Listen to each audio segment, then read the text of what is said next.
خبر شامل کرتے ہیں ننکانہ صاحب سے، جہاں پر گورنمنٹ گرلز پرائمری اسکول انبیاء والا گربی میں بچوں کے لیے لائبریری کی افتتاحی تقریب کا انعقاد کیا گیا۔ تقریب میں آنے والے معزز مہمانوں کا شاندار استقبال کیا گیا اور پھولوں کی پتیاں بھی نچھاور کی گئی۔ اس میں نعیم احمد اور میڈم نادیہ ملک اور عاطف نے بچوں کے لیے لائبریری عطیہ کی۔ تقریب میں بچوں کو یونیفارم اور کھلونے بھی تقسیم کیے گئے۔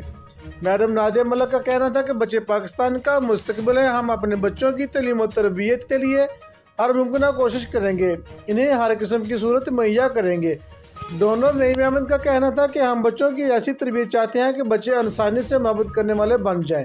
پروقار تقریب میں میڈم ہما حکومت اسکولز پروگرام کی project manager Zahid Saleri, regional program manager Chaudhry Naeem Haider, cluster coordinator ضلع Nankana Sahib Akbar Ali, Naveed Ahmed, Altaf Hussain, Tauseef Ahmed, focal person Naveed Anwar, madam Iffat Mansaba, madam Saima اور دیگر لوگوں نے شرکت کی۔